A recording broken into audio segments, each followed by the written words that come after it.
In this blog, I want to share with you a music production technique that I've been using recently. Now, this technique involves the use of a noise gate and its sidechain to create some interesting rhythmic effects. And you can use it to spice up even the simplest of instrumental parts, whether it's a standard keyboard synth pad or some heavy distorted guitar chords. You'll hear this technique a lot in commercial music, and I'll play some examples of that at the end of this. Now, I'm going to use Logic Express to demonstrate this technique, but you can achieve the same results with most audio workstation software. I'll start with a quick demonstration of how the technique sounds. I've already prepared a project in Logic Express to demonstrate this, so I'll just open that now.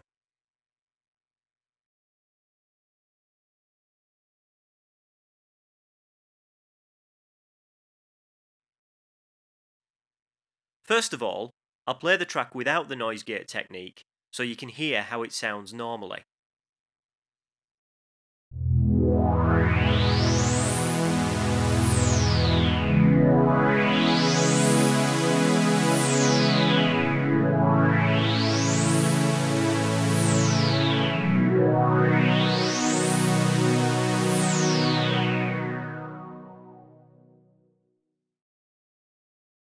So as you heard there, that's just a standard synth part, which can be great as a background layer for other instruments and parts.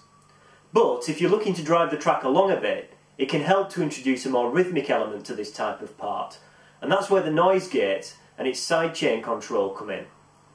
If I play the same track again, this time with the noise gate applied to the synth part, you'll hear the difference.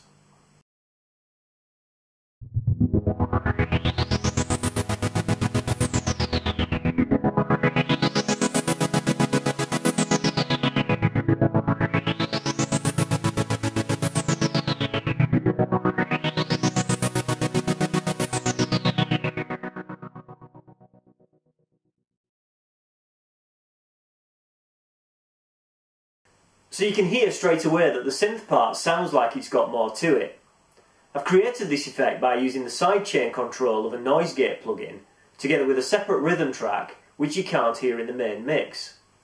Because the noise gate is only allowing the synth to sound on the beats of the rhythm track, it creates the effect that the synth is playing the rhythm. And this is actually quite an easy effect to create. I'll show you the individual stages in Logic now. If we take a look at the Logic project again, you can see that there are just two tracks. The first is a basic synth part. Nothing fancy here, it's just a series of chord changes. The second track is the rhythm part. This is what we're going to use to control the way that the noise gate opens and closes. I've created this track using Ultrabeat and set up a simple 16th note pattern using the rim sound. On its own, it sounds like this.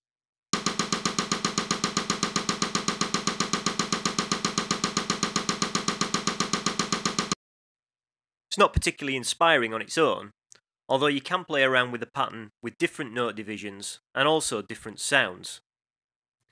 We'll now set up the noise gate plugin so that the synth track plays in time with this rhythm part. The first step is to stop the original rhythm track from sounding in the main mix. We don't want that getting in the way of the synth part.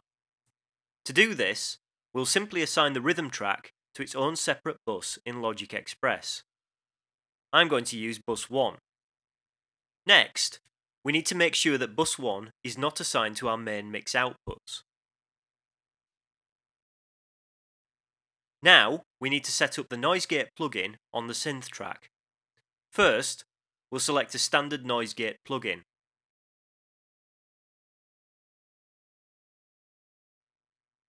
Next, we'll set the sidechain for the noise gate so that it takes its signal from the rhythm part which is on track 2.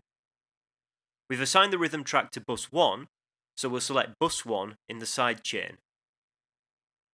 Now, the noise gate will be controlled by the rhythm track. It will open and close in time with it. The final stage is to adjust the noise gate settings to create the effect we want. The settings will depend on the type of rhythm track you're using and type of sound you're applying the noise gate to.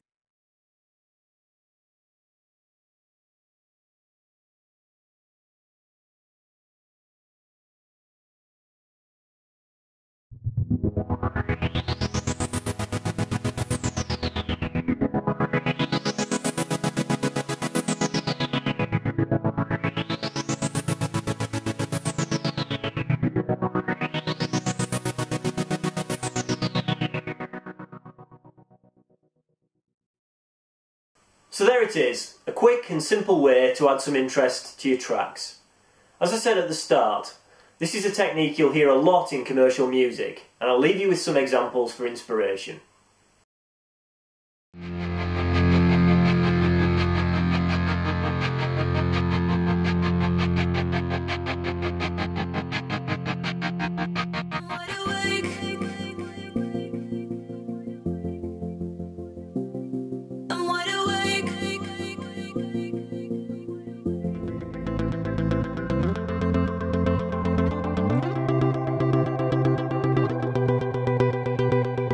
You know the bed feels warmer.